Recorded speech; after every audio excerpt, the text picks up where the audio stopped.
just jump in then.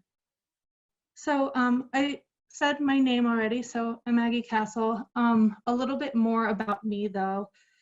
I'm in my 5th year at 2 Octobers. So I've been here for over 4 years, and I am our SEM practice lead. And more recently, I've had a new emphasis on our digital marketing training arm. So you all are seeing part of that. So something that so 2 Octobers is a digital marketing agency, but something that we've been pivoting into in the last year is how we can be more of a resource for training and coaching and helping other digital marketers, as opposed to just executing on services, which we do our fair share of that too. But this is just a redefinition of how we're working with people, and a lot of that has come out of just the need that we've seen in the market, and also just requests that we've gotten from our clients.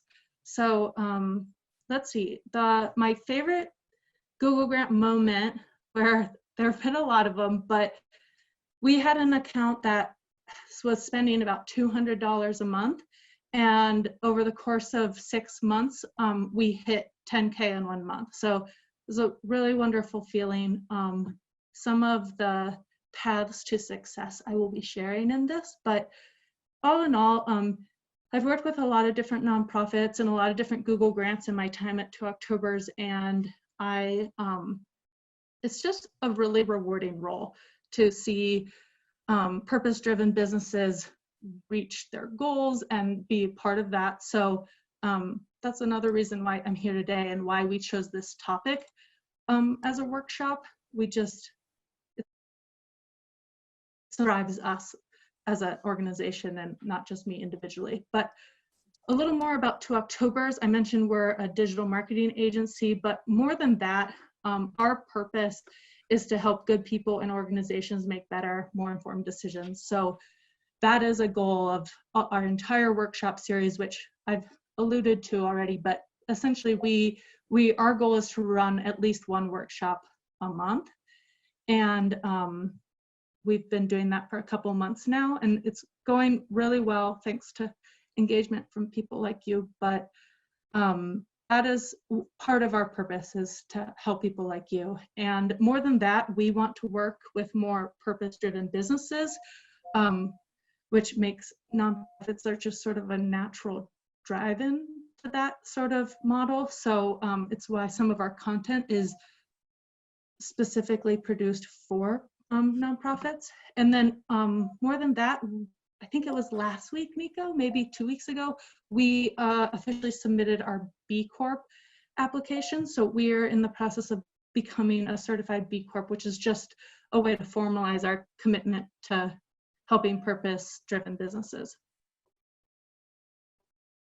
So let's see, moving on. So this part, if you guys can get your chat features up in Zoom, definitely feel free to throw answers to these questions here. But something I want to start with is just, what do you want to get out of this workshop? And of course, I have things planned. Don't worry, I'm not completely going on the fly. But my idea is that if there is something that you want to get out of this workshop that aligns with something I'm planning on covering, we can stop when we get to that point and focus and answer those questions directly. So if you want to send over answers to these, we'll give it maybe a minute, and then Nico can share some of those. And then more than that, are there any specific challenges that you guys face? Something that, I don't know, gives you anxiety, keeps you up at night? Personally, I have a long list of that, which if you have, 3 hours later, I'm happy to go into. But I guess if we needed to narrow it down, it would be specific to Google Grant, like things that you find particularly challenging, and then maybe we can cover those as well as we go.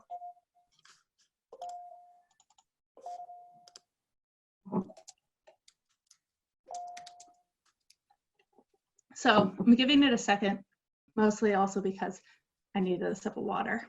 But I don't know, Nico, do you think, would it make more sense to cover some of those now, or do you think you can insert them as we go along? Well, so one question is getting deactivated is an anxiety, which I know you're going to be, that's one of your first topics. So that's good. Yep. Yep. And yeah, I guess just to reiterate, any time along the way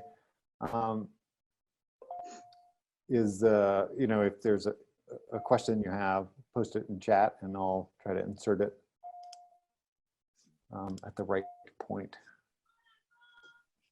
Okay.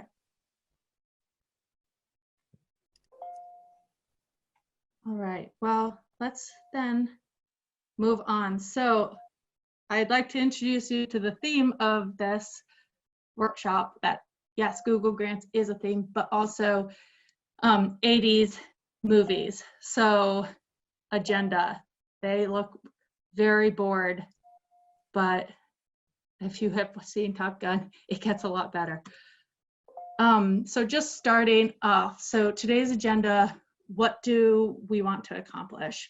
And also, I'm getting a notice that says internet unstable. Have you seen any disruption, Nico, or in my audio or video? You've frozen a couple times, but audio has been okay so far. So. Okay. All right. So just right off the bat, I want to equip you with tips and strategies that will help yield better performance, help you feel more in control, and empower you to take new action. So these sort of a three-pronged approach. I've written and created the agenda to help achieve that goal, but I'm sure there are way more specific, like these are high-level things I want to accomplish, and I know the feeling of being stuck in something technical and just needing an answer for that. So like I said, office hours, I'm just going to stick around on the Zoom after. So feel free to bring your specific challenges there, especially if I don't cover them in sections 1 through 5. So just to break it down a little bit more, section 1, I'm going to give a little bit of background on Google Grants and sort of what it is. I think a lot of this will be, it's high level and will be familiar to you, but sometimes I think it's just nice to make sure everybody's on the same page before diving into some more specific tactical topics. So section 2 then, which is definitely a little bit more tactical, is quality and strategy. Section 3, avoiding suspension. So this is definitely an important topic and something that I think we'll have some really practical tips to help you with, although it's not always the most fun topic. And then section 4 is scaling and volume. So I mentioned earlier, my best Google Grants moment was moving a account from spending $200 a month to $10,000 a month. So what are some things that you can exercise to just scale and maximize your Google Grant, and also do it in a way that makes sense for your business, helps drive your business goals, and also avoid suspension. And then section 5, and here's sort of a tease to make it through to section 5, is that I will be providing a link to a special cheat sheet, which is essentially, I know, I'm assuming a lot of you don't do Google Grant as your day job, or maybe it's one of the many, many hats that you wear. So what I've tried to do is synthesize a list of things that you should be paying attention to. Like absolutely, even if you have a busy day or month, pay attention to these small list of things. And then the things that you should keep on your radar maybe every 6 months, and then things that can be sort of next steps, not nearly as important as the first part, but still something to keep on your radar. So I'll be providing a link to that as well at the end, which will be a summary of a lot of what we cover. So then let's just move right along. So a couple slides that, like I said, are just an introduction, background, history, laying the groundwork for what is a Google Grant, why we should care, what it's all about. So who qualifies for a Google Grant? You must be a 501c3 charitable organization. And then something that I just think is really interesting is that over 20,000 organizations worldwide have a Google grant. So it just sort of gives you an idea of the breadth of this. And also some context that we've gotten recently from Google is that even though this number has grown, their internal support for Google grant customers or accounts has actually gotten smaller. So you might have been feeling this effect just in terms of how you've engaged with Google and the Google grant team. It's definitely, they're strapped for resources. I've had really positive experiences, but the reason I'm bringing this up is just to almost empathize. Just, it's tough and everybody's working with strapped resources. So it's just a number that puts that into context. One thing that I think is interesting is, although if you're a 501c3 charitable organization, you can apply for a Google grant. There are some exceptions. So government entities, hospitals, and then some other healthcare organizations, schools, and then fiscally sponsored organizations do not qualify. And then what is a Google grant? So it is a free advertising grant of $10,000. It is text ads that show on google.com, and then it's run through the Google Ads platform. And then Google used to award $40,000 Google grants, and they have retired this program. There are still some organizations that have been grandfathered into this, but we've also seen some organizations who formerly had a $40,000 grant have theirs pulled back to $10,000. So I don't have any insight into where that's gonna go from here, but in case you've heard that or wondered, like, wait, my friend over there had a $40,000 grant, why do I only have a 10? That's just the backdrop to it. And then also, what else about Google grants? So as you all have probably experienced to some degree, there are really, really strict compliance guidelines. So we do this for a living. You know, I work in paid search for a living. I focus on it every day. I still find that this is a struggle, you know, even for someone who has the luxury of paying a lot of attention to this, it's really hard to navigate. And so I've compiled just some insights that I think can help. At least I can share all of my experiences with you and help you navigate a little bit better. I thought this was a suggestion from Nico, and I think it actually is really helpful. So Google Ads is Google's ad platform, and that's where you run your ads through. And if you have a Google grant and worked in it at all, you're familiar with the traditional search text ads. So someone searches on Google, your organization can show a text ad in response to that search. But I wanted to cover a couple other things that you can run through Google Ads, not through a grant.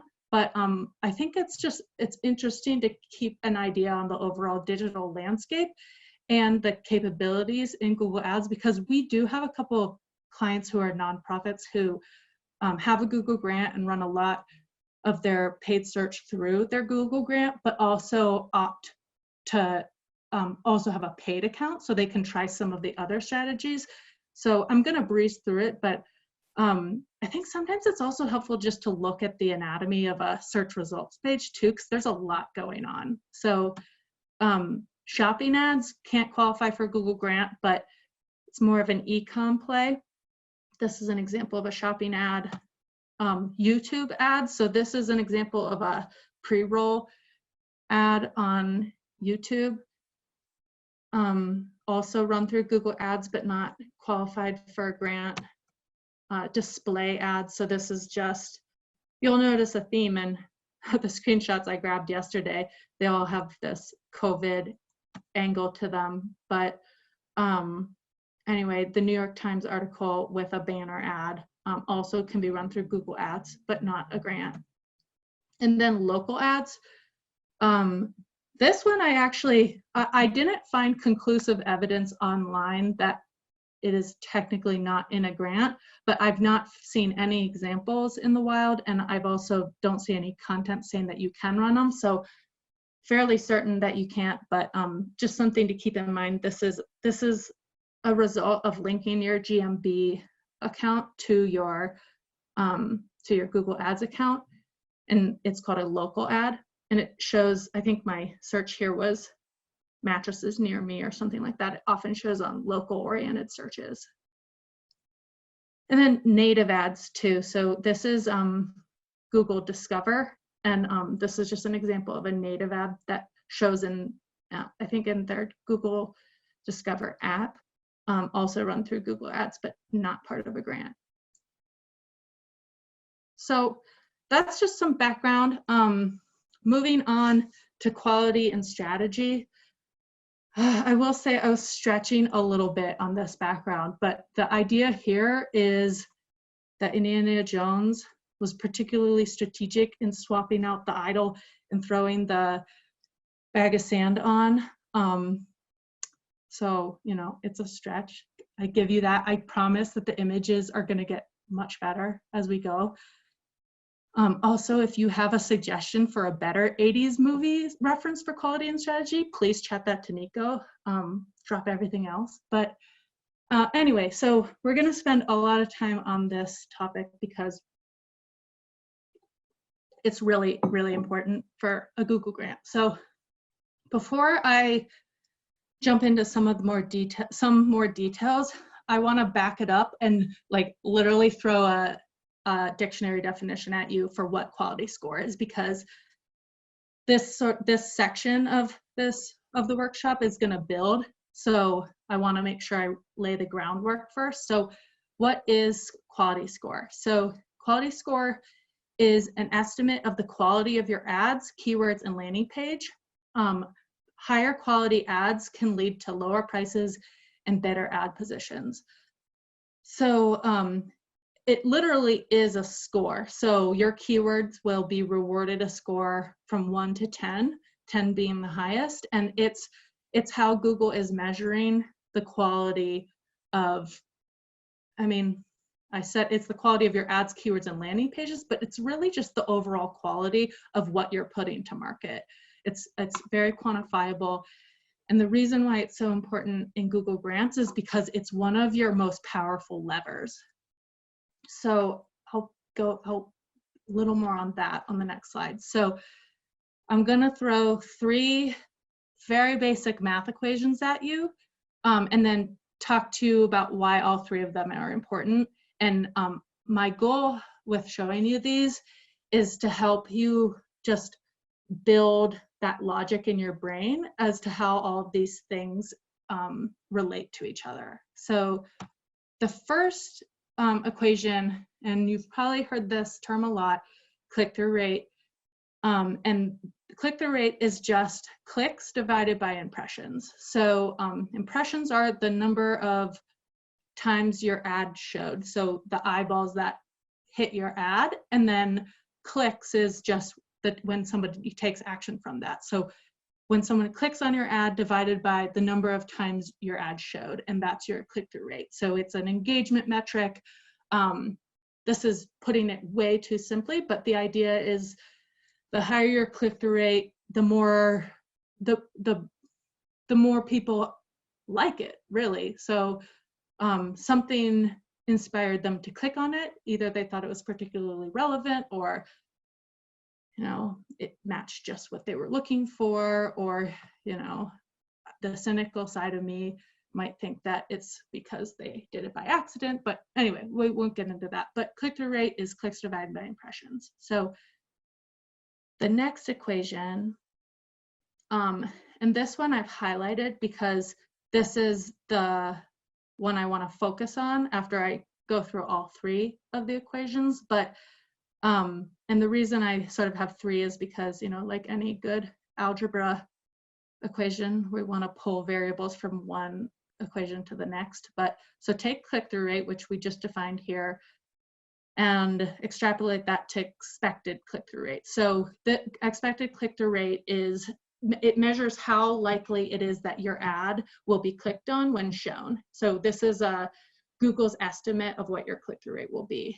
And then add relevance to that, And ad relevance, that measures how closely your keyword matches the message in your ads.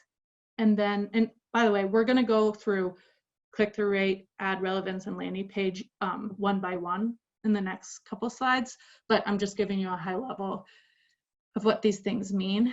So, so expected click-through rate, add on ad relevance, and then add on landing page relevance. So landing page relevance is, it estimates how relevant and useful your landing pages are to the people who click them. And so take all three of those components, and these actually aren't numerical. Google grades them sort of on a low, medium, high scale, but they aggregate them all together, and the sum of those parts equals your quality score.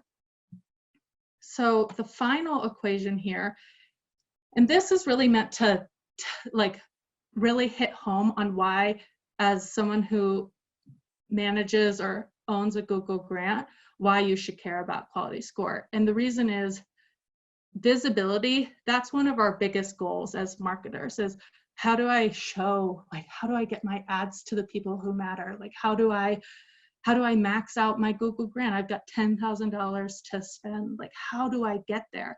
And there are some exceptions, which we will get to, but for the most part, you can't influence your bid that greatly. So historically, $2 was the cap. Now with some automated bid strategies, you can go above that, but it's not really something that you can be that strategic with. So in a paid account, sure, you could pay $20 for a click, and that'll definitely influence your visibility. But as a Google grant, you're just limited there. So the other key component here is quality score. So this is the one that we can influence the most and make the most change with. So that's really back to equation 2. So if we want to influence quality score, we need to focus on these 3 components. So I'm gonna move on, and the next 3 slides, I break down those 3 components. Before we get there, I'm throwing a lot of information at you guys, and I would imagine you're wondering, all right, that's really great. How do I see that? How does that affect me? So something I recommend you guys doing, you don't have to do it now, but if you do have your Google Ads account up, I would go to the search keywords tab, and I would add these 4 columns.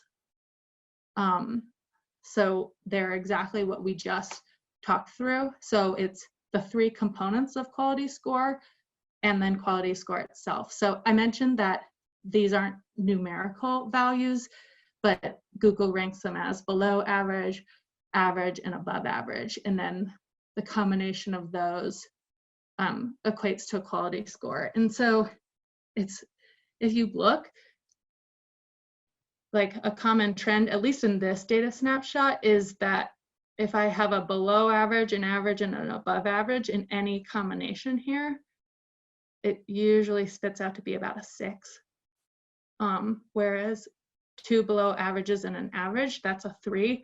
I don't actually know, this is a little black boxy. I don't know how these 3 things turn into like numerical values or averages, but I think it's a good, you'll start to see it once you put this up and put it in your search keyword report, you can get a little bit more scientific about it, but I think that's just sort of a nice rule of thumb is, but obviously the higher these above averages are, the better your quality score. So ad relevance. So I mentioned before that ad relevance measures how closely your keyword matches the messages in your ads. And these are just some tips on how to make your ad more relevant to the search queries. So this is just an example, volunteering opportunities. This is a very common search term to go after if you have a Google grant and if you offer volunteering opportunities or need volunteers. But something I found in my research, especially on this specific query, but I think it is relevant to lots of different queries, is just try to answer people's questions up front and be as specific as possible.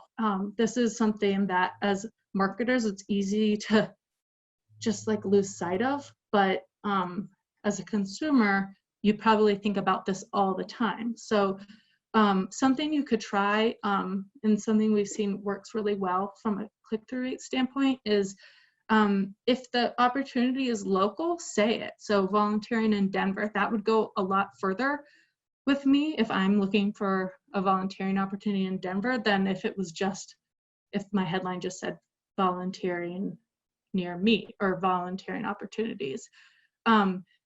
Demographics, so this will obviously be customized to what your program entails, but if you have if you're running a campaign and you have a particular demographic call out, put that in. The more details, the better. Even if you think, oh, that might polarize people, but if truly you're only offering volunteering opportunities for teenagers, you should just say that, because you'd rather not pay for that click. You'd rather not waste that spend, and it makes it even more relevant to the teenagers that are searching. And then just being upfront as much as you can. The more generic your messaging, the less engaged people will be. So be specific. What are the volunteering opportunities? What will you help with? Is it XYZ or ABC or CDF? You know, put as much detail as you can. And then also, this is really the most important thing, is why should they care? It's a noisy space, and the search results page is dense. I mean, it's in many ways brilliant, and we're all pretty good at finding what we need. So why should they care? So an example, like raising the quality of life, I mean, try not to typo like I did, but raising the quality of life of over 20,000 Coloradans, like that would be compelling to me if I was looking for volunteering opportunities in Denver. And then click-through rate. So it's actually hard to talk about click-through rate without talking about ad relevance. A lot of these components are sort of cyclical is not really the right word, but they are sort of inherent in each other. So if you knock it out of the park with ad relevance, chances are your click-through rate will also improve. So they play nicely with each other. But as a recap, it measures how likely it is that your ad will be clicked when shown. So I've listed 5 components that I think are really important in influencing click-through rate. I will say these 5 components, or at least the top 4, I could probably spend an hour on each of these topics. They are complex, very rich. What I'm hoping to achieve by listing them out for you, just because I don't think we have time to cover all of these, and then also everything else I want to cover within the realm of Google Grants. That said, I am available if you want to pick my brain on any of these topics, but my goal here is just to give you like a compass to doing some self-research on these particular topics. So, and like I said, I'm going to share this with you guys later, but I've created a Hansel and Gretel breadcrumb trail for you, essentially, where you can find a little bit more on all of these topics, but on a high level, so that's a link to an ad extension detail. This is a link to a brilliant, I don't know, can we call it an article, Nico? It's a write-up that Nico did on keyword research and evaluation, and this is better than anything you'll find on, Google's help articles, and it gives you a lot of ideas of how to think about long tail keywords, the keyword funnel, conversion rate, match type, all of these things. So I definitely recommend reading through this if you want a little bit more detail. This actually links to the same place. So long tail keywords and match types are covered in Nico's article. And then negative keywords. There's a link to a Google support article here too. But backing up a little bit, I will, at a high level, at least tell you what I mean by this. So ad extensions, there are many different types of ad extensions. The most commonly known is probably a site link extension. So that's what these are. So this donate blood, blood donation steps, take a course, make a financial gift. These are all site links. They're not actually, they're set up separately from your ad. So this is their ad. It's just, these are the headlines. This is the description line. These are ad extensions. So something I think, and one of the reasons why this affects click-through rates so greatly is, one, it gives people, it's like, these are 4 brand new options to give people more information on what the American Red Cross does. Even more than that, and this is super simple, but I cropped this image, but that ad takes up about a third of like my above the fold results page. So I'm not particularly gifted in the art of, you know, archery, but I would imagine if I had a bigger bullseye, that would help my talent. So it's really just, it's taking up more real estate. Your chances of a click are higher. Something that's actually really interesting is I never see many clicks on these actual site links. There are some exceptions, like I worked for a banking client and we had log in as a site link. That was clicked a ton, but in general, people are still clicking on the headline. This just like it's like they're able to read a catalog before they commit to clicking on an ad. And then long tail keywords. So like I said, a lot more detail in Nico's article on this, but the idea is that you've done a little keyword research, you know what your audience is looking for, and you're as specific as possible. So the keyword volunteering opportunities, I'd call that a little bit more generic, but volunteering opportunities at a blood bank, that's super niche and relevant. So that, again, it's a whole nother topic in and of itself, but we find that there's just, if you do put in the legwork to do that keyword research, those keywords are super relevant to you. They're super relevant to the person who takes the time to search volunteering opportunities at a blood bank in Denver. You know, it's just a better chance at a match between you and your searcher, and it usually yields higher click-through rate. And then match types. So again, I'm so tempted to just launch right in, but I won't, because Nico's already done most of the work documenting this. But I'm gonna just bring you really quickly to this image. So exact match. So this is the most precise way to buy keywords. So if leather sofa on exact match is your keyword, you're only going to show an ad when someone searches exactly this. So in contrast, and so I'm really only going to talk about the 2 ends of the spectrum. So exact match is the most specific.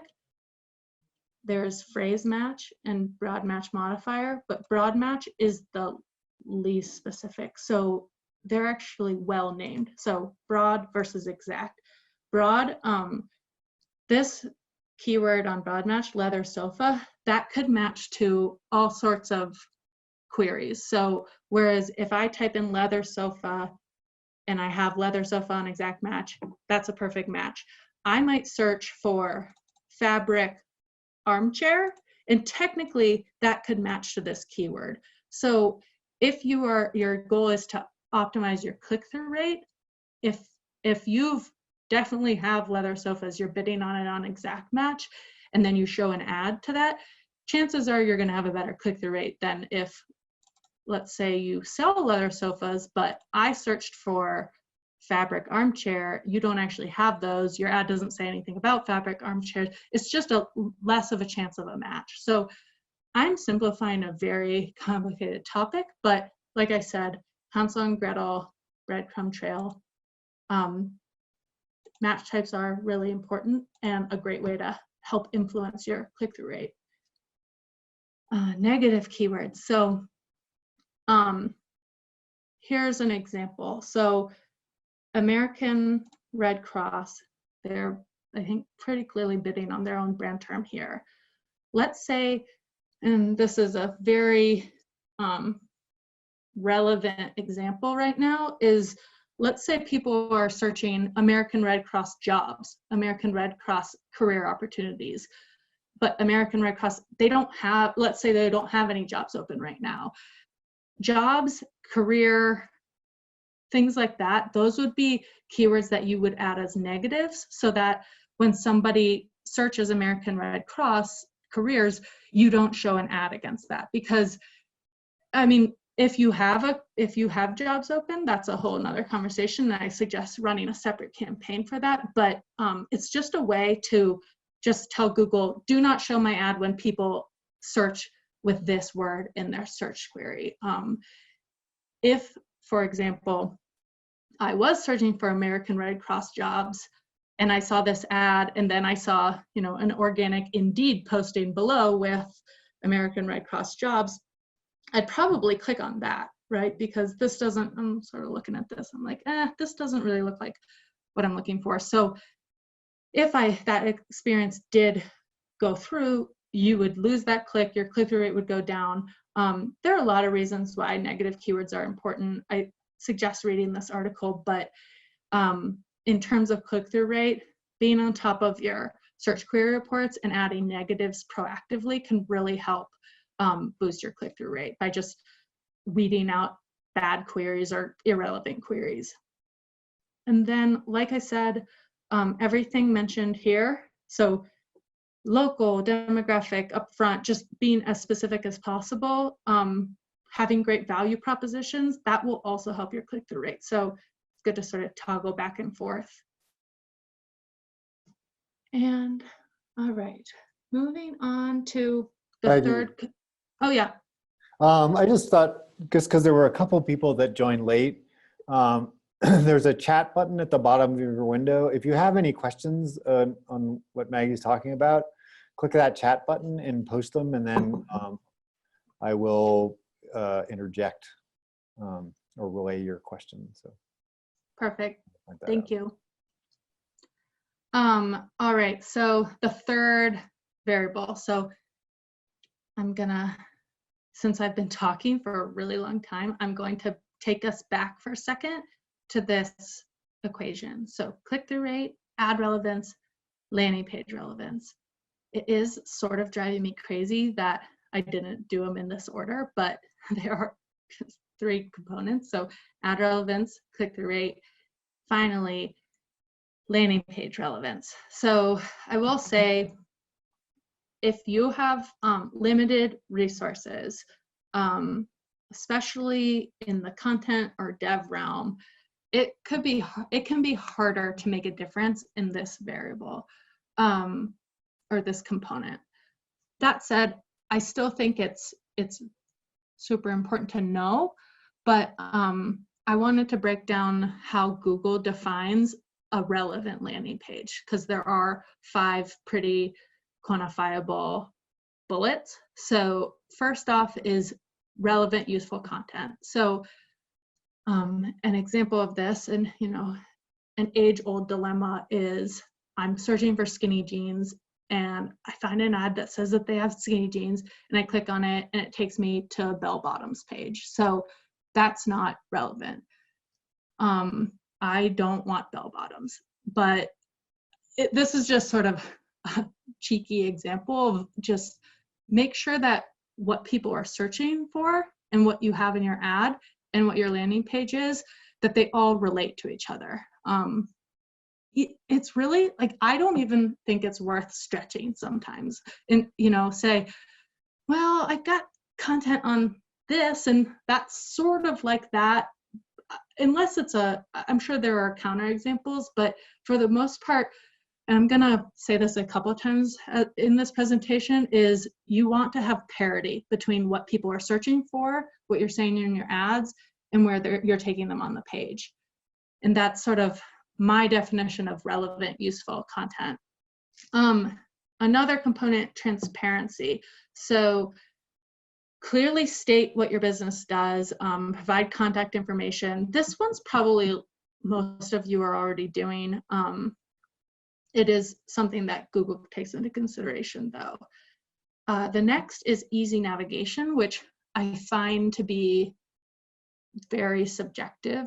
Or I think just a lot of people have different opinions on it, but the way I've synthesized it is, can people find what they're looking for? So, and maybe not on the first click, like sometimes we don't know what they're looking for, but is your navigation set up in a way that if they want to contact you, they can find that. If they want to find your locations, they can find that. If they want to find your services or your related services, they can find that.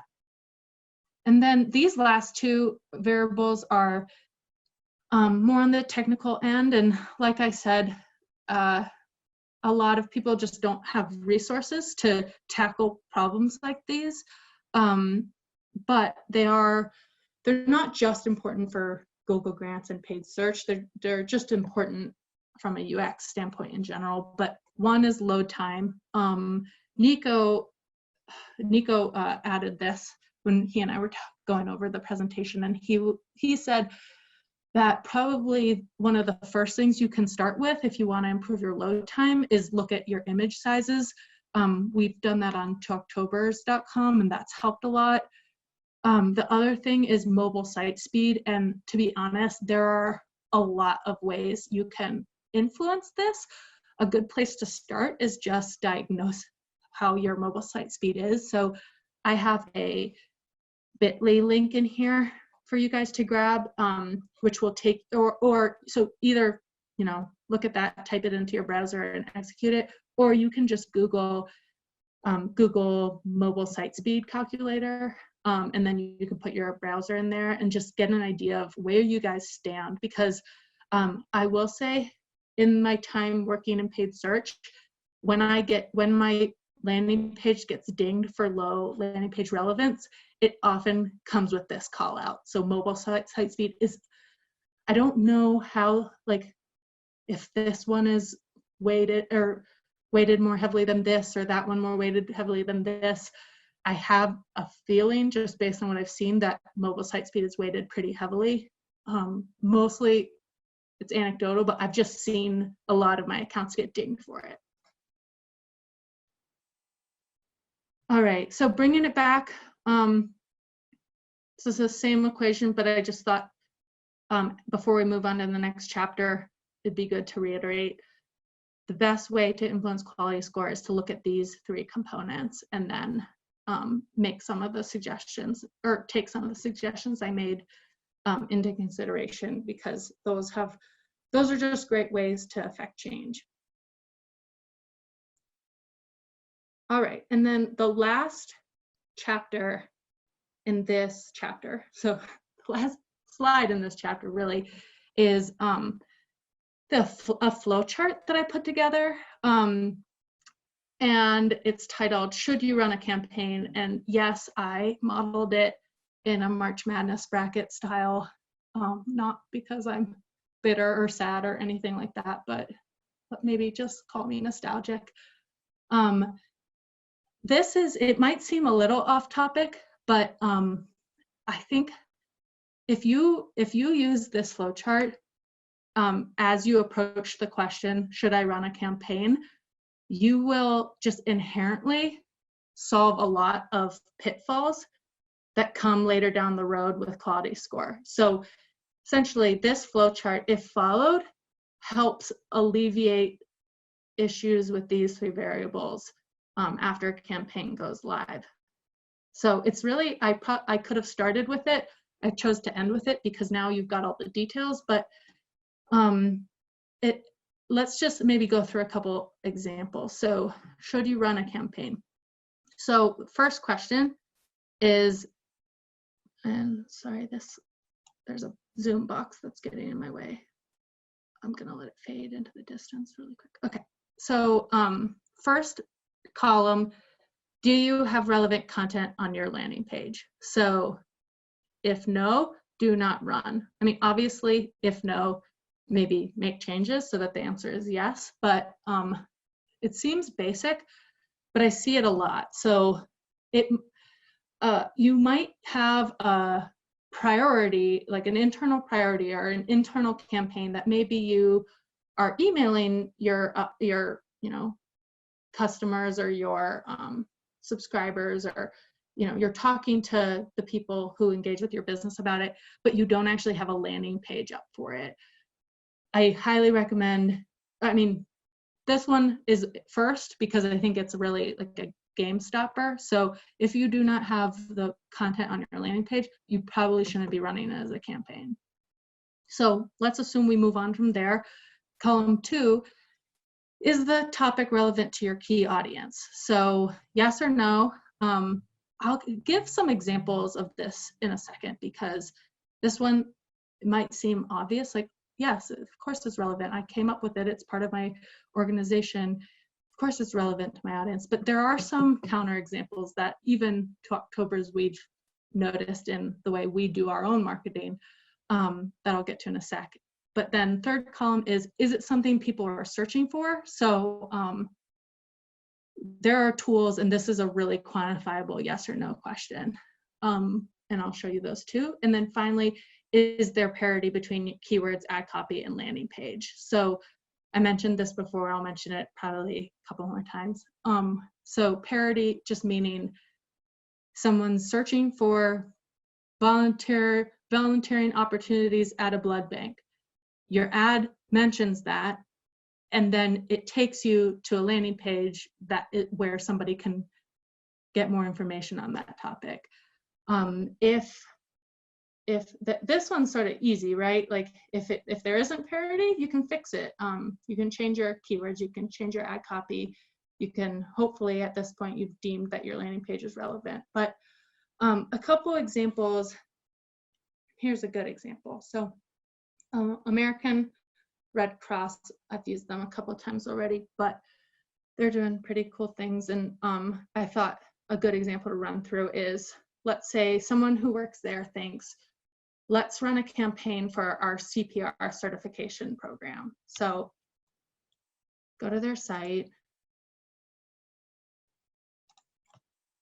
This is a super specific landing page that you can drive an ad to. You could write your ad copy all about, let's see, I'm not actually sure where they host these, but I'm guessing that it's pretty prolific throughout the US. So you could write your headlines about, 50 locations, country or US wide or something like that. You can run on CPR training keywords. Here's an example. If they, and I'm guessing this might be changing just in the midst of the health crisis, but let's just rewind 4 weeks and pretend like we're living in that world for a sec. Let's say they don't, they only do in-person classes, not online. They might add online as a negative keyword, just to bring it back to another example of negative keywords. But either way, I feel confident that we can move past this one. Is the topic relevant to your key audience? Yes or no? This one is sort of inherently yes, that it is relevant to the key audience. If you're searching for CPR training, and you get to this page, you're most likely someone who is within American Red Cross's target audience. And is it something people are searching for? So let's see. I'm going to take you guys to keyword tool. And this is in Google Ads. Actually, hold on. So this is, I mentioned this is quantifiable. So there's usually a pretty quick yes or no answer if this is something people are searching for. So I'm jumping into one of our accounts to just show you the tool. So it's in tools and settings. keyword planner, and then get search volume and forecast, and let's just do CPR training.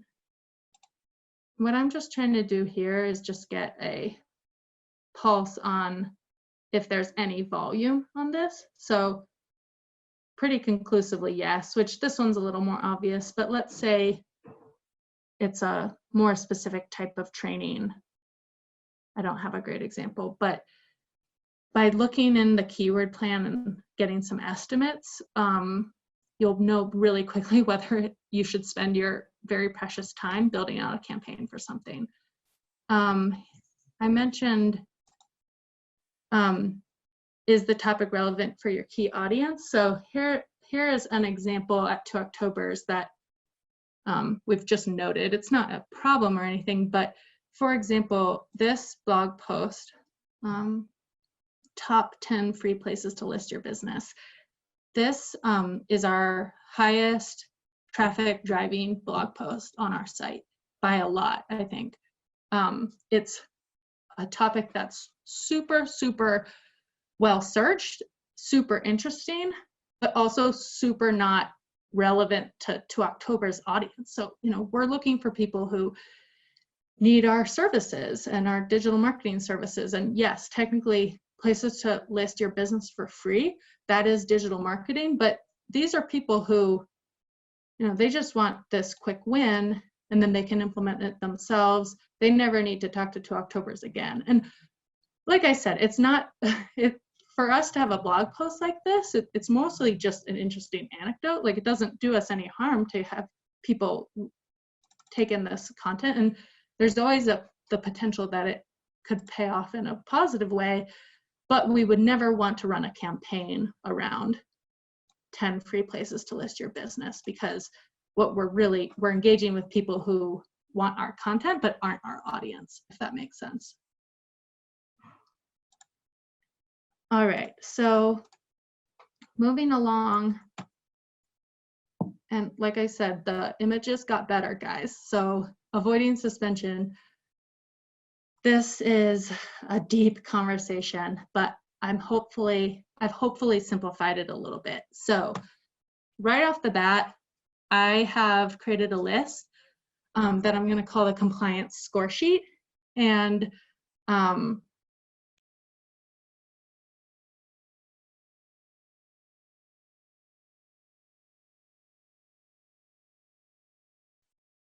these are the published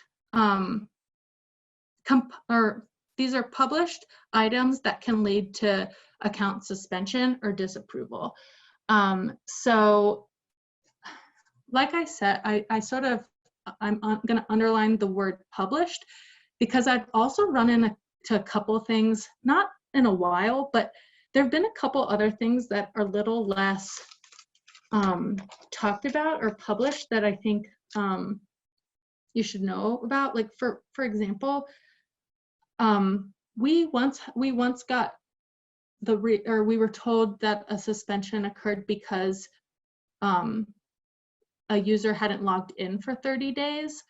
So it's something I don't have it on this list, but there are a couple things like that, you know, if you get down on the Google Grant conspiracy theory blogs, you might find some more reasons, but these are the ones that you should focus on, because these are the ones that Google publishes. So more on these, I'm going to run through the list really quickly, but essentially my next couple of slides are, I've categorized all of these lines into things you can automate and automatically check. So ways you can set up reports or alerts for yourself so that you get flagged if you're out of compliance. So there's a whole set of compliance check boxes that you can just set up and not have to worry about. There's another subset that is maybe not completely automated, but I've found pretty quick ways to check to see if I'm in compliance. And then finally, there are a handful of things that have to be run manually, but at least you know what those things are. So breaking them down a little bit more. So mustn't have single word keywords. So you can't just bid on the term volunteer. I think this is a frustrating rule because, for example, I've worked with clients where their brand name is a single word and you can't run on it, and that seems a little off to me. But I think Google is just really looking for a cut and dry way from keeping people from bidding on really generic keywords, and that measure was if it's a single word keyword. So pretty cut and dry. The next one is not as cut and dry, so mustn't have generic keywords. Inherently subjective, right? What is a generic keyword? I'd say a good rule of thumb is if you're running on a keyword that maybe is a sort of a stretch keyword for you, like not particularly relevant to your business, a little bit on the outskirts. If you're being conservative, I'd stay away from those types of keywords. Like I said, this one's a little harder to define, but it is something Google looks at. Mustn't have keywords with a quality score of 1 or 2. That's also easy to diagnose. Pretty cut and dry. Anything less than a 3 must be removed from the account. You must have 2 ads per ad group. You must have 2 ad groups per campaign, and you must have 2 site link ad extensions running. Also, so the next couple. I have go a ahead. question. Mm-hmm. The 2 ads per ad group, what if you have responsive search ads? That counts. That counts as 2 ads? Like a Oh, sorry. That counts as 1 ad. Oh, okay.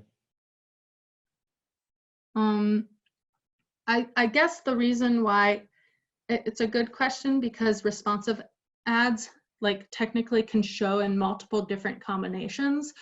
I wouldn't risk it. I guess I said that with a lot of confidence, but at least from how Google Ads show in an ads report, I think the way Google identifies like what a unique ad is by ad ID, and a responsive ad only has 1 ad ID. So I wouldn't risk just having a single responsive search ad live. You might get away with it, but I also, for other reasons, I wouldn't just do responsive ads. And those reasons are that Google's told us that expanded text ads and responsive search ads, those can show in different auctions. So there are certain auctions where only expanded text ads show, responsive search ads don't. So just from an inventory covering standpoint, I would definitely have a mix. Okay, must maintain a 5% click-through rate. That's with a 30-day look back. So you have to have a 5% click-through rate or higher in the last 30 days. Must respond to annual program survey. If you are a user on your Google Grant account, you should be getting a link to this once a year. If you are not a user on your Google Grant account, I highly suggest adding yourself because you'll get other alerts as well. Must have valid conversion tracking. It's essentially you have to have conversions set up in your Google Ads accounts. I have been flagged for getting too many conversions though. So that was, in all honesty, I had set up a goal in Google Analytics that was just flagging if someone had visited like 3 pages or more, which was a really high, like we were getting a lot of those goal conversions, and I was just sort of observing it in Google Ads, but I actually got flagged for it. So I'd say a good way to look at this is just make sure that the conversions that are tracking in Google Ads are ones you care about and ones that are important to your business, and also make sure that they work. Must have relevant geo-targeting.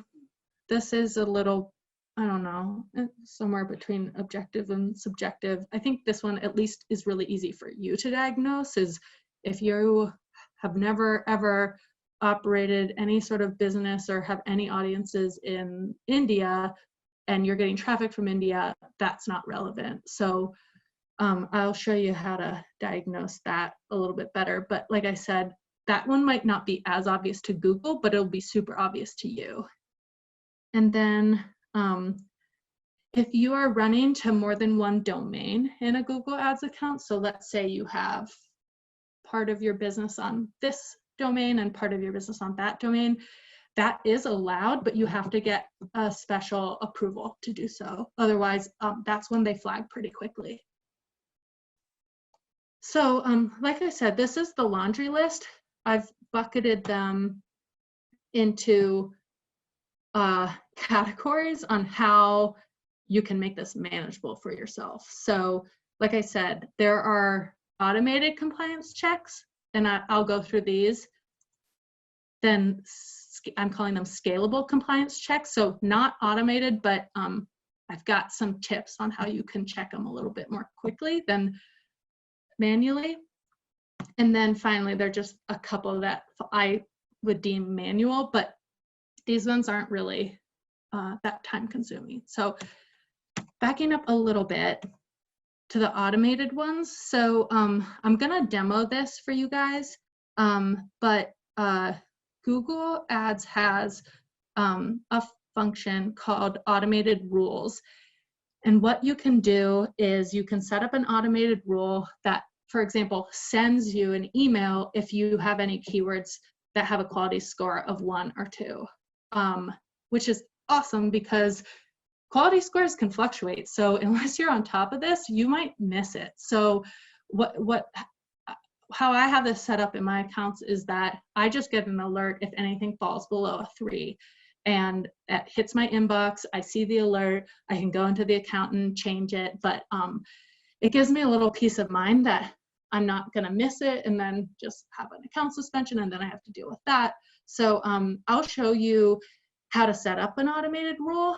I'm only gonna show you how to set up one because the logic is sort of similar, and I've also screenshotted how to set it up, and I'm gonna share this with you. So I'm gonna demo, and then when you're on your own time, I would go through and take a look at how I've configured this and then just replicate it in your accounts. And then the last one, and this is automated, but it's not an automated rule. It's just a scheduled report, but it's a report that we can set up that just can send you your geographic data monthly or daily or whatever frequency you want, just so that you can be checking in to make sure that, you know, a setting wasn't changed and you're accidentally serving ads on the other side of the world. And it just, like I said, it'll be really easy for you to spot if you're targeting a geo that's not relevant to your business. So let's demo one of these automated rules. So, all right. I've already loaded to the page, but just so if you guys want to replicate it, go into tools and settings, and then you jump into rules, and then it brings you to this page. There are other ways to access this in Google Ads, but this is, I think, a pretty easy place to start. So what I'm going to do right now is I'm going to set up this, hold on, I'm bringing this to my other screen. I'm going to set up the mustn't have keywords with a quality score of 1 or 2. So back to my automated rule. This is a keyword rule because quality score is at the keyword level.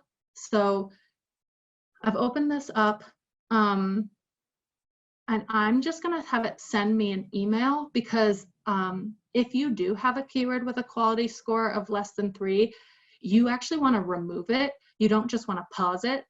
And I don't really like machines removing or pausing my keywords without me looking at it first.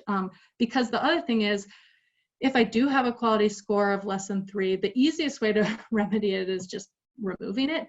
You could also work on it. Like you can add some negative keywords, or you could update your ad copy. Like if it is a relevant keyword, find a way to get that quality score to be above 2. So for now, I'm going to set up send email. I'm gonna select all enabled keywords, and then the condition I'm going to add here is quality score. So quality score is less than 3. So that will capture any keyword that has a quality score of 1 or 2. So I'm gonna click apply. And then the frequency, I want this to, so I'm gonna set it to be daily. If I don't have any problem keywords, it's not gonna actually hit me daily. It's only going to send me this email if there are keywords below quality or below 3. So I do want to get this daily because I don't want it to go a week without me seeing it. And then this you can set to your, whatever, your own personal preference, but 9 a.m. is a good time for me. And I'm just going to change this to be same day. It doesn't really matter because quality score is sort of an average, but and then let's call it quality score less than 3, and then preview. So it actually, it's giving a highlight, but there are 3 keywords that have a quality score of less than 3. So we would want to go in and address that. And then if I save this, which I will, it's just going to email me every day as long as there are keywords with a quality score of less than 3. So back here for a sec, the rule I just set up, you can set up something similar for click-through rate, and you can set up something similar for conversions. And the rule sets are here. And honestly, it's pretty easy to just follow this if you want to set it up yourself. The last one is set up a little bit differently, so I'll just demo that as well. So a geo-targeting report. So in your case, you'd want to add that data back in, but since this is one of our client accounts and I don't want to share their data with you, I just deleted it. Essentially what this, it's really cool. So it can show you even down to the zip code level, which might not be necessary. Like you might be like, that is way too much information. So you can modify it just to be city or state or country even, whatever level that you need, you can modify it accordingly. And then add in impressions and clicks and costs. So you can add that here. And then what you would do then is click schedule. Oh, by the way, I totally jumped here without showing you how I got here. So you go to reports, predefined reports, locations, geographic, and then the like widget report, it populates, which is actually usually has most of the components you need. You can modify it, of course, like by adding and removing things in the columns and the dimensions, but it'll spit you out a pretty relevant report, and then you can schedule it. So I probably only need this once a month, and then you can put in whoever's email you want to send and then save it. And then the first day of every month, I'm going to get this report. I can just eyeball it, make sure that all the geo-targeting looks good, and then move on with my day. One thing to note is you actually can't schedule and send a report to someone if they're not a user on the account. So you're going to have to do, it'll give you an error and then you'll just have to do that. But it did sort of catch me off guard when I was doing this for one of my clients. All right, so any questions, Nico, or should I keep moving along? No questions. All right. Are you all awake? Hello, hello. All right. I say that as I get to the data manipulation section of this presentation. My timing is not great. So scalable. So this is not automated, but I have some tips and tricks, mostly in Excel. You can do it in Google Sheets too, whatever you think is easiest. I use Google Sheets 90% of the time, but I hate pivot tables in Google Sheets, so I pretty much always do Excel for pivot tables. But like I said, it can be done in either. I'm going to demo in Excel just for ease. And I want you guys to think that I'm smart. And if you see me set up a pivot table in Google Sheets, you will not think that. So starting with mustn't have single word keywords. This is a really easy formula that you can just grab. And I've got an example, I made these up, but it's a keyword report, which you can pull in Google Ads. So just download a keyword report, which by the way, all of these reports, you can get at them in different places, but this is a really great place to start. Reports, predefined reports, basic, search keyword. So that would get you to a keyword report, but you can also get that from you don't have to go into the report section, but that's just an easy way to do it. And back here, so the formula that I grabbed, of course, it's just defaulting to A2, but have all of the references on your keyword. Click enter. I can really quickly see, okay, 1, 2, 3, 1, 2, 3, 4. That's how many words are in this keyword, or sorry, words are in each keyword. Thus, these are the ones that I need to pay attention to because they are only one word. And then the next one, the next few I'm just going to run through, but the must have more than 2 or more ad groups per campaign, must have 2 or more ads per ad group, and must have 2 or more site link ad extensions. So I'm just going to show you how to do this in a pivot table. And you can follow the same logic across all of these rules, I guess, or compliance checks. So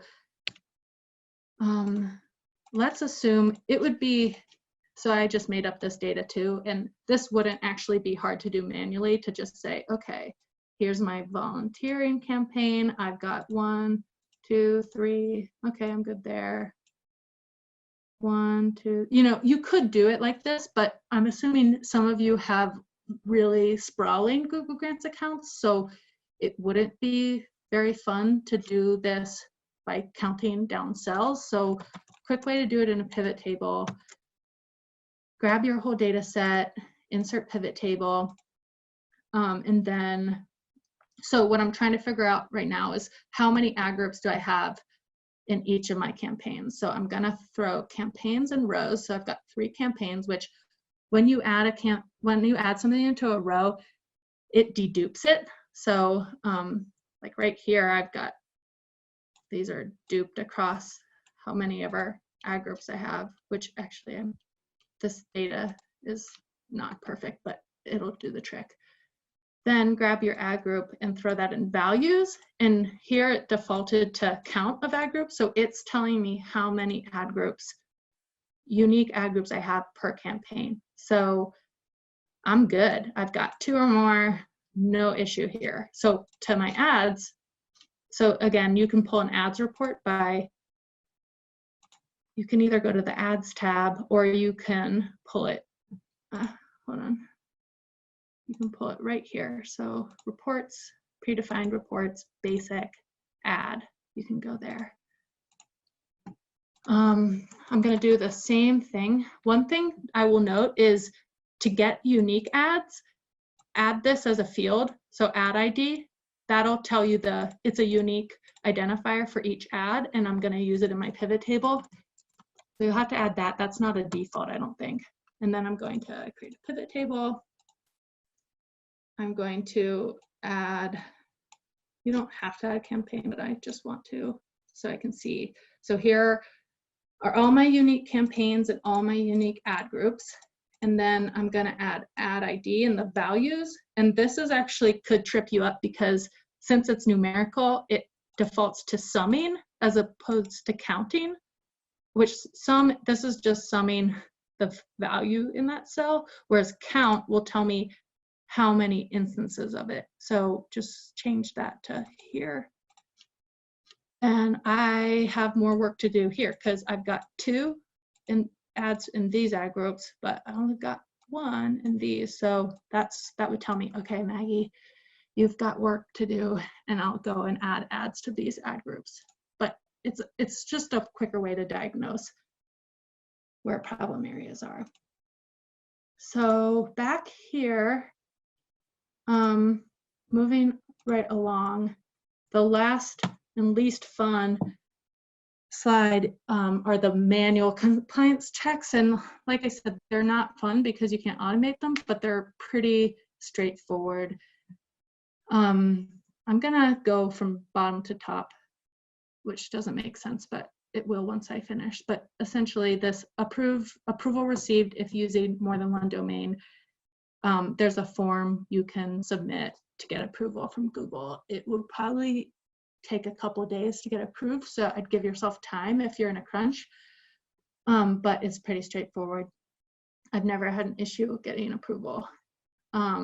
And then must respond to annual program survey. Like I said, make sure that you are a user on your Google Grants account, and that should be emailed to you. And then this last one, which is, I think, the thorniest of all of these compliance checks, is mustn't have generic keywords, because what does that mean? And I don't know, but I'll tell you how to know what Google thinks, which is this non-compliance report.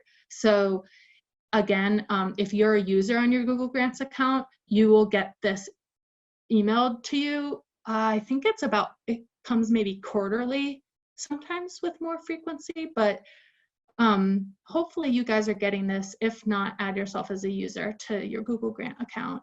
And one of these little teeny checks are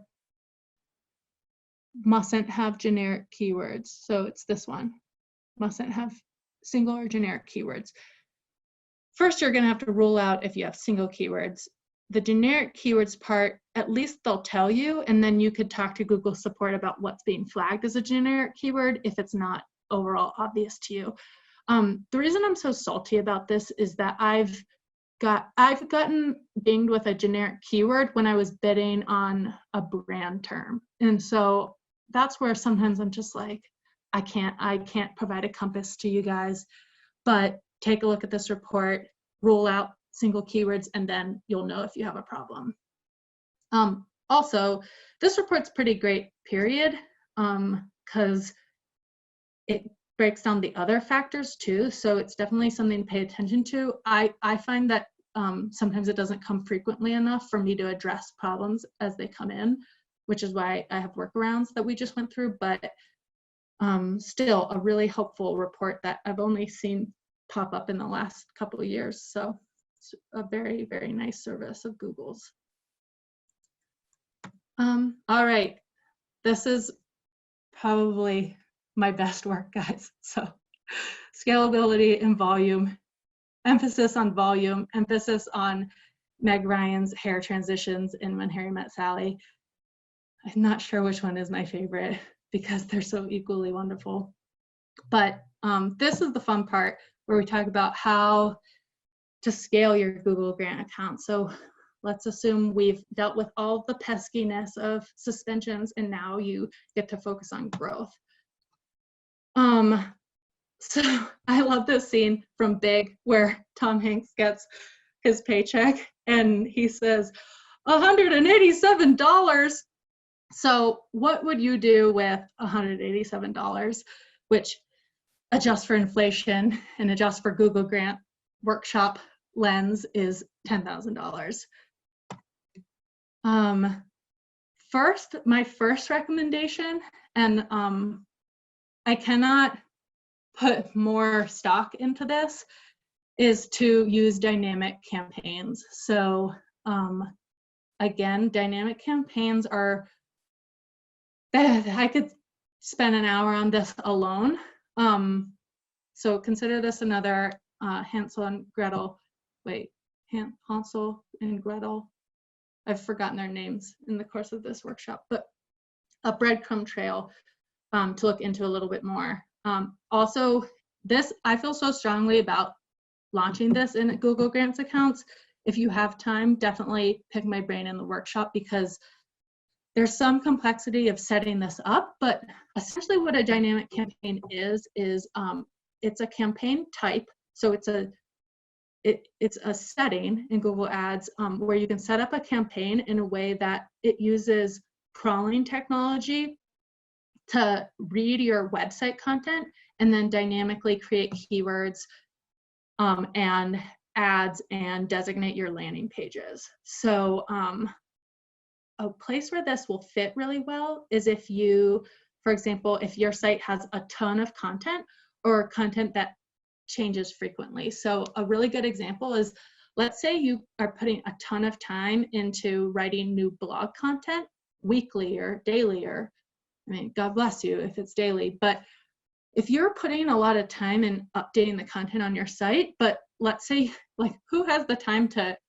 not only build a content calendar, write the content, publish the content, and then create a very specific Google ad group, keyword, landing page that all fits everything I've already covered? You know, that's a ton of work. So what dynamic campaigns could allow you to do is, in the example that I just mentioned with, if you have a pretty spunky or prolific blog, you can set up a campaign that filters in on just blog content and then dynamically builds ad groups and ads and keywords based on that content. I will say this dynamic campaign should be treated with kid gloves, because if you set it up improperly, it will steal all of the volume from every other campaign and quite possibly build ads and keywords that don't look so hot. So I think that you should definitely read up on the filters and the options for how to configure a dynamic campaign. But the reason I feel so strongly about this is that, and this is a conspiracy theory a little bit, but dynamic campaigns don't have quality scores. So I've seen this happen in a Google Grant campaign where let's say the topic is volunteering, right? I'll run that keyword with a great ad copy, driving to a perfect landing page in a regular campaign, and I just won't get any volume. But then I'll run a dynamic campaign that's focused on my volunteering blog post, and I'll get a ton of volume on the same exact search query. So I don't know, I won't go into detail on why I think that's the case, but I have a feeling that Google thinks of quality score in two different ways in standard and dynamic campaigns. It doesn't really matter what the reason is, but I can tell you from experience that it works really well. So in terms of getting volume, but like I said, be careful with how you construct it, because since it's like dynamic and since it's crawling your whole website, if you set it up with the widest parameters, you will be targeting keywords that might not be that relevant to you and don't necessarily help your business goals. A couple examples here where I think a dynamic campaign is a really great idea. I mentioned blogs. Also, if you have a lot of events, so if you are, if you are an independent theater and you have 3 new events every week, and those change every week, and they change every month, and they change every year, that's really hard to keep up with in Google Ads. But with a dynamic campaign, you can configure it so that you are narrowed in on only pages that are your event pages, and then it dynamically creates keywords and ads and targets those landing pages as you add things to the site. Job or volunteer positions. So let's say you have a ton of new volunteer positions that you post regularly, but they vary. That could be an example. Or if you just have a library of content, and it's, which I don't necessarily recommend, like there are better ways to group your content, but if that is what you have and you have great content, but it's just in sort of a sprawling form, that could be another way to wrangle it in to Google Ads. But yeah, I'm a really big fan. And I think you should do both, like do standard search campaigns, but definitely try dynamic search campaigns. So this is, I've commented that it's a vague slide title, but very, very rich in actuality. So one way to increase your target, so increase the number of people you can reach, is to adjust your targeting. And targeting can be defined in a couple of different ways. So geography is technically a targeting. So here's one example for one of my clients is they really only, their main audience is really like a local one. So they really just want to talk to people in Denver. But they also want to establish themselves as a nationwide resource in their subject matter. And that will then help some of their local efforts. They want to be well known for the great content that they're publishing. So something we did was we expanded for only a core set of subjects that they wanted to become subject matter experts on nationwide. We created a campaign that then targeted the whole US, even though all of their local efforts we haven't de-emphasized. In fact, they're still like top priority, but those are in a different campaign.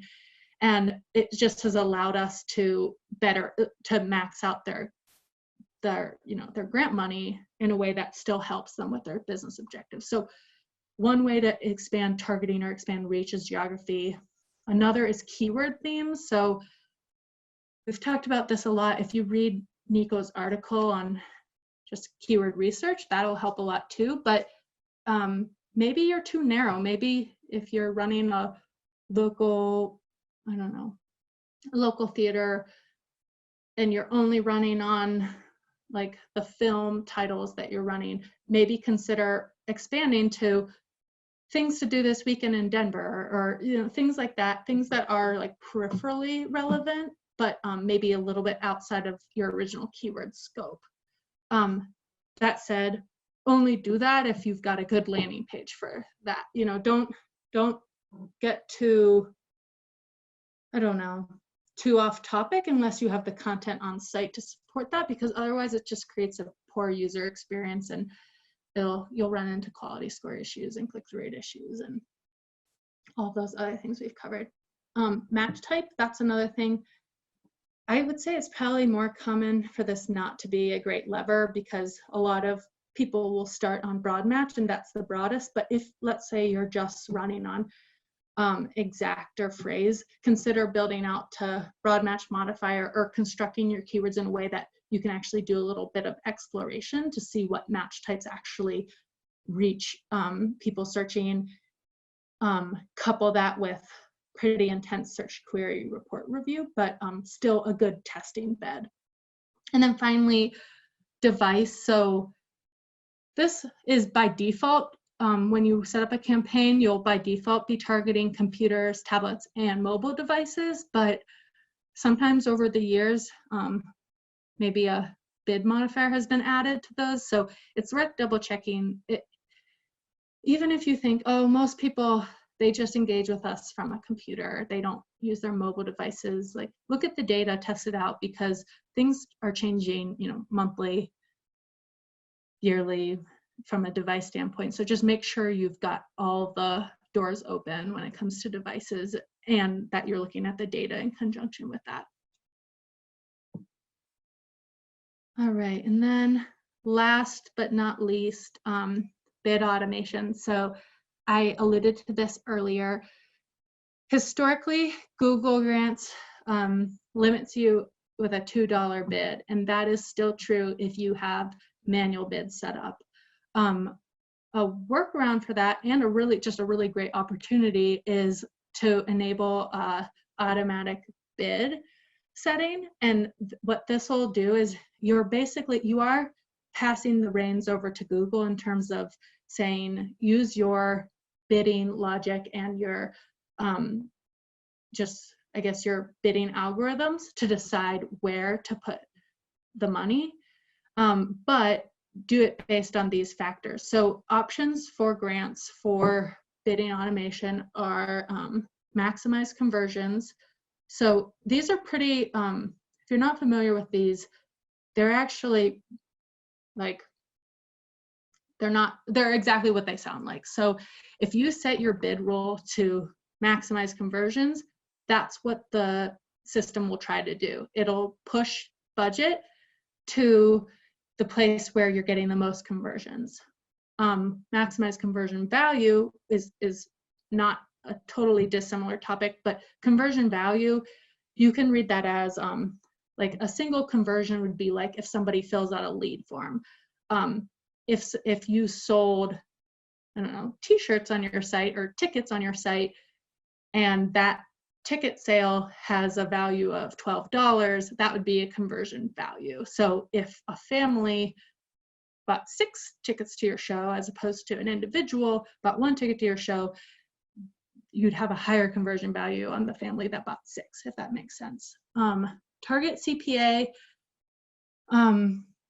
that's if, let's say you say, I want to generate lead forms on my site, but I don't want to pay more than $20 per lead. So I want to target a CPA, which is cost per acquisition, of $20. You can set that in the system. And then Google will shift your budget around in a way that tries to generate as many conversions as possible, but not exceeding or going too far below your target CPA that you get to set. And then target ROAS, it's sort of as maximize conversion is to maximize conversions, target ROAS is to target CPA, in that they're similar, except for ROAS is return on ad spend. So in that ticket scenario, if you want to make $3 for every $1 you spend, your target ROAS would be $3.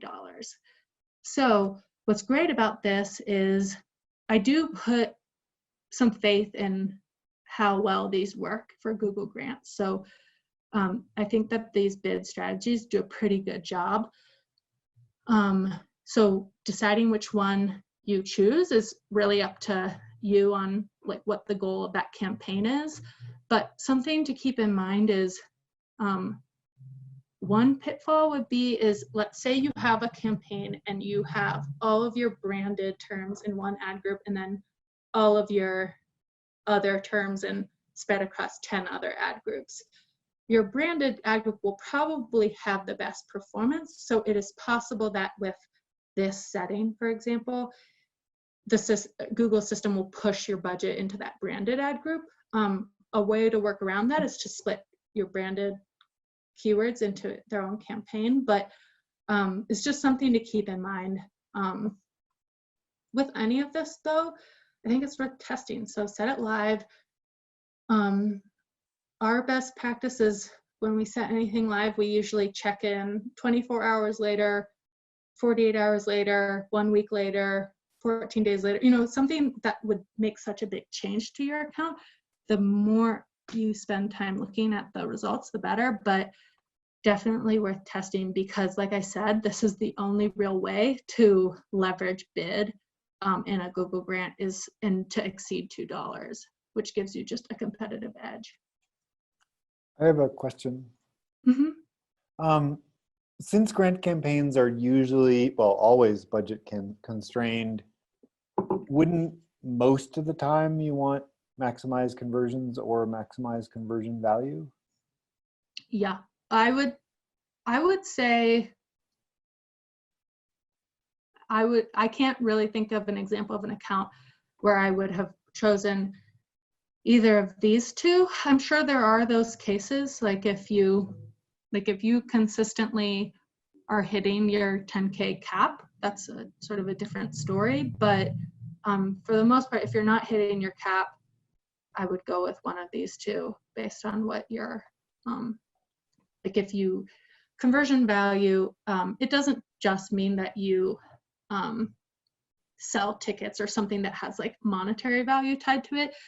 If I ran a business where leads are twice as important to me as phone calls, or online leads are twice as important to me than phone calls, I might assign a conversion value of 2 to a lead and 1 to a call, and then just naturally there's more weight to that online lead form, and then I would use maximize conversion value. But yeah, I'm sort of with you, Nico, unless you can think of another example. These are the ones I mostly suggest.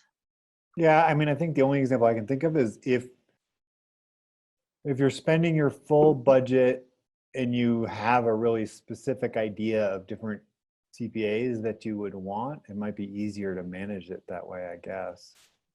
Yeah.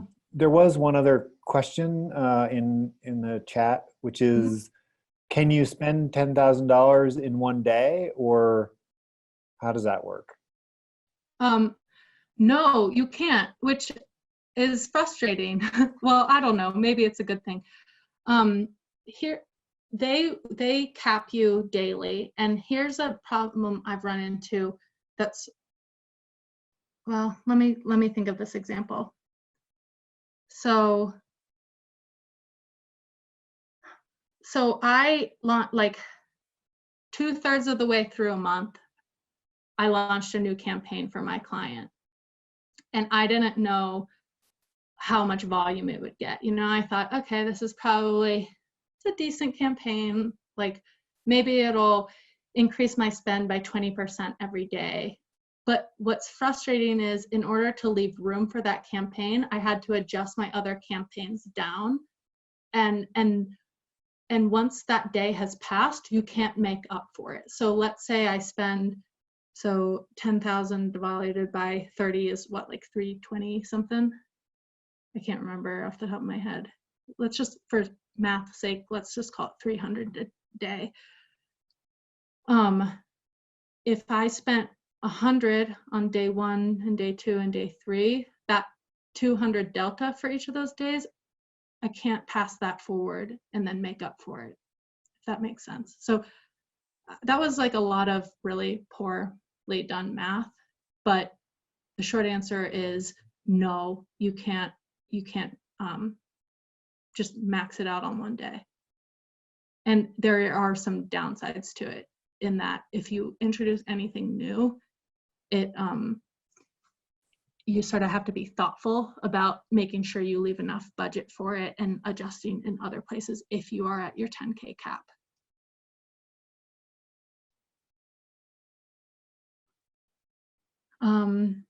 That said, I have spent $10,200 in 1 month, and I was a little anxious about it, but I think it's just, there are some rounding like demand issues. Like it is a live auction, so don't, like if you're close, don't like pull back your budget caps on day 30. Like keep them high. I think it's possible to squeeze a little bit extra out of it. I've definitely seen it, although like I said, it did stress me out. All right, it's not really goodbye. Oh, in a stunning show of Google Slides automation, I've forgotten that the 4th one needed automation. But anyway, so what next? Check out our cheat sheet. So I alluded to this before. I'll pull it up right now. This is my best attempt to create a to-do list for you when it comes to Google Grants. So I've created some check boxes that I've put at the top of your to-do list because I'm very presumptuous like that. Then a list of things that I think are good for your stretch to-do list. So I spoke so highly of dynamic campaigns, and I did put it on the stretch to-do list, but that's just because these are just like ways to get your house in order, and I think they're just more important just from a general health standpoint and a business standpoint. Creating dynamic campaigns will help you scale, but let's get the house in order first. And then finally, just things to keep on your radar, but lower priority. And for the most part, I pulled out everything we talked about and tried to categorize it like this, but it's worth taking a look at because hopefully, I know not everybody has the luxury that I do to like focus on one trade like this. So hopefully it'll help you. Oh, also, I mentioned this before, but I'm going to stick around for office hours immediately after this. And then also stay in touch. So I have my contact information on the next slide, and I'll go to that in a second. And as I mentioned, I'm going to follow up probably in the next week or so with the presentation and a recording of the presentation. So you'll have, you'll hear from me at least one more time. And in that, I will have some links to our Google My Business page and our Facebook pages, I'll have a form just to get some feedback from you guys. I would love feedback. Was this helpful? Was it not? Do you want more content like this? Do you want less? Do you never want to hear from me again? Anything would be valuable. I would love to get some engagement from you guys on that, but that will be in my email. And then, as I said, here's my contact information. So my email, maggie@talktobers.com, my LinkedIn, and then also my Twitter, and a well-timed meme. I think if you guys were on at the beginning of the workshop, you heard me talk about how my work-life balance has been suddenly, thrust upon each other. So usually we offer to meet for free advice over coffee. I guarantee, have coffee in my hand at any point when I talk to you, but I think for now it'll just have to be virtual, but definitely still on the table. And then finally, just one extra kick, if you guys, if you aren't familiar with this, we do offer training and consulting services. We also manage paid search, SEO, social content, CRO, and analytics. And then we have a workshop schedule where we have a workshop about once a month, similar to this one. Maybe not necessarily as focused on nonprofits and Google Grants. Like our next one is on content strategy, and the one after that is on SEO strategy. But check out our website. All of our workshops that are planned so far are there, and all of them for now will be online. So yeah, I think that's all from me. Were there any questions that have come in the last bit? Otherwise, feel free to unmute yourself or drop. Like I said, Nico and I will stick around for a little bit to answer any questions. But yeah, thank you all for sticking it out, and I will be in touch. I do have a good sort of story anecdote related to a couple of things you mentioned there. So I had a grant campaign that I was managing, and it was the mission. Part of the mission was of the organization is spreading information. So we were targeting all English-speaking countries, and I had my budget caps. Like I had a whole bunch of campaigns running, and the sum of my budget caps was much higher than the grant would allow. And I was using an automated bid strategy. And I discovered that I was using up almost all of my budget in Australia, England, and Ireland, because their day started before mine. The day starts here, and the organization is based in the U.S. So it was just an interesting case of really paying attention to where you're reaching people, and using the budget wisely. That only really becomes a problem if you're using your full budget. But in this case, I don't know, it's a little bit complicated, but the issue was that the automated bid strategy was seeing my higher budget caps that I put in the account. It wasn't paying attention to the budget cap that's imposed by Google for grant accounts. Otherwise, the automated bid strategy would have been smart enough to know that it was getting better results in the US and save budget for the US. But it didn't. So just an interesting circumstance. And I would, like, if you're in a place where you have targets around the world, which I think some of you do, I would strongly recommend you take up Maggie on her offer, because she could help you think through how it's structured so that you make sure you're reaching everybody you want to reach.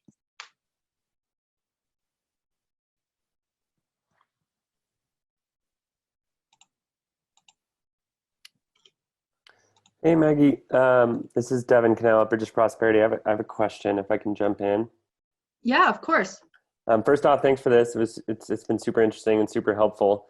Um, I'm curious. My organization haven't actually applied for the grant yet. Roshan actually had sent on a lot of really great um, informational documents for us to learn more about the grant, and then we were kind of waiting for this before jumping into it to make sure we didn't spend time going in the wrong direction. So thank you. This has been super useful. But that being said, I guess I'm just curious. It looks pretty straightforward, but if there's anything we should be kind of looking out for when we initially apply to make sure, I don't know, we don't get rejected. I'm assuming it's a lot of the same things you went through here, so we'll pay attention to that. But is there anything else out there? Well, so in terms of getting going through the logistics of getting a grant in place, most of what I've talked about won't actually even come into play. I mean, maybe some of the landing page, you'll have to have a site that's functioning and clear and all of that. But for the most part, it's going to be just business information that you provide. And a lot of that is pretty well documented online. And I think if Rashawn sent it over, I would follow that as closely as possible. My only bit of advice, and I only say this because I've been helping my mom set up her Google grant just the last month or so for a nonprofit she works with, is just to stay on top of it. I feel like the application has sort of been lost a couple times on the Google end, but as soon as we follow up, it's suddenly like back to the top of the queue. That's sort of how it feels, at least. Okay, great. Thank you. Mm-hmm. And I teach a class in search engine marketing at DU, and I often, my students work with nonprofits, and a lot of times part of the process is getting a grant, and we've never actually failed, as long as it's not a political or religious, the excluded categories. So it's, as Maggie said, like, there may be some paperwork hoops to jump through, but I've never actually had a legit nonprofit be rejected. Mm-hmm. Awesome. Good to know.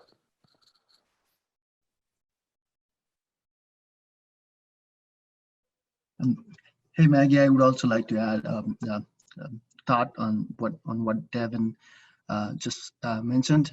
Devin, if there are any questions that you may have, and you always have our email addresses, and you can anytime send us an email, and we can definitely go through it with you on that process and be able to help you on that. Okay, great. Unfortunately, we're not in the office. I could just throw a note across the hallway into your guys' building, but I'll have to wait a few months, I guess.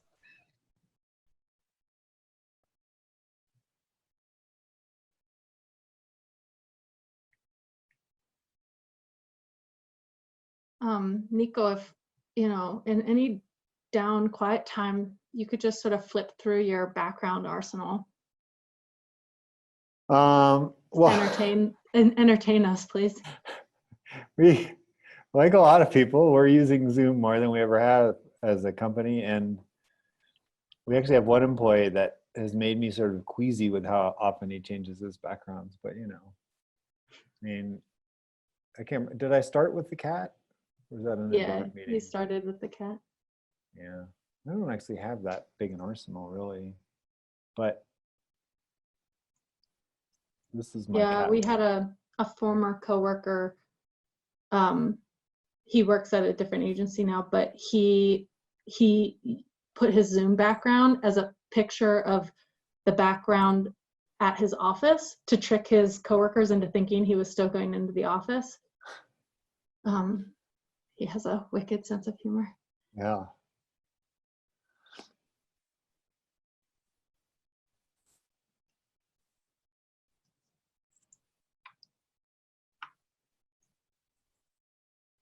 Hadn't really thought through the office hours too much in the case that there weren't many questions. But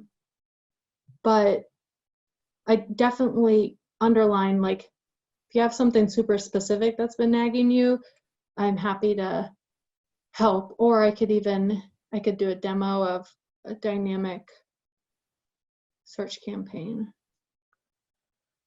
Well, I am curious, which relates to that. So you talked about the problem of a dynamic campaign sort of cannibalizing the stuff that you've worked hard to set up.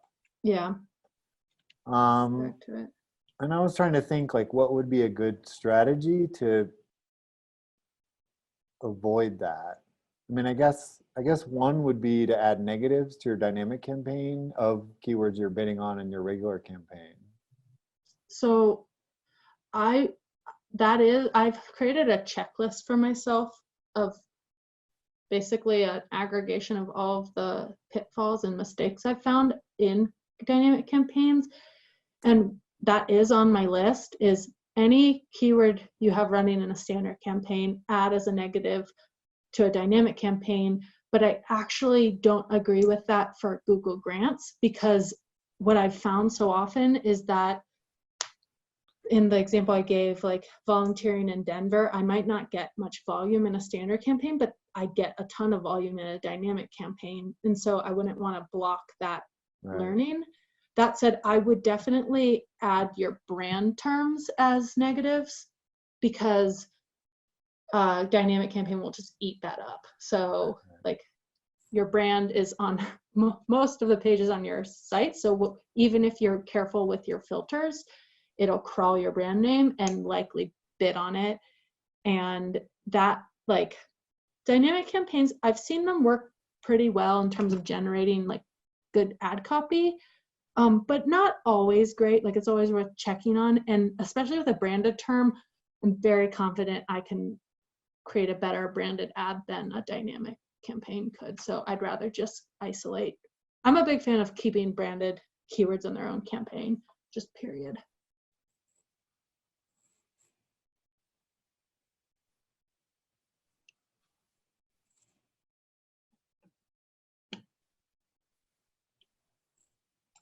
Right, any questions, anything confuse you or trigger a thought?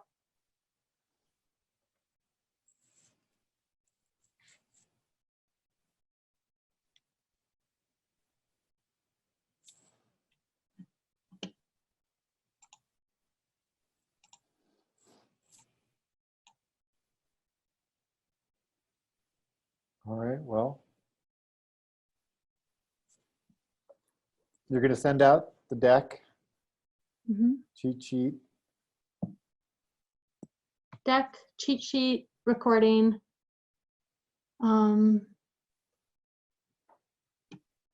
Maybe like my top 10 80s movies. All right, well, I think thanks everybody that's left. Yeah, thank you so much for sticking it out. And thank you, Maggie. Thank you. Have a good one. Bye. Thank Yeah. you, Maggie. Bye. Bye.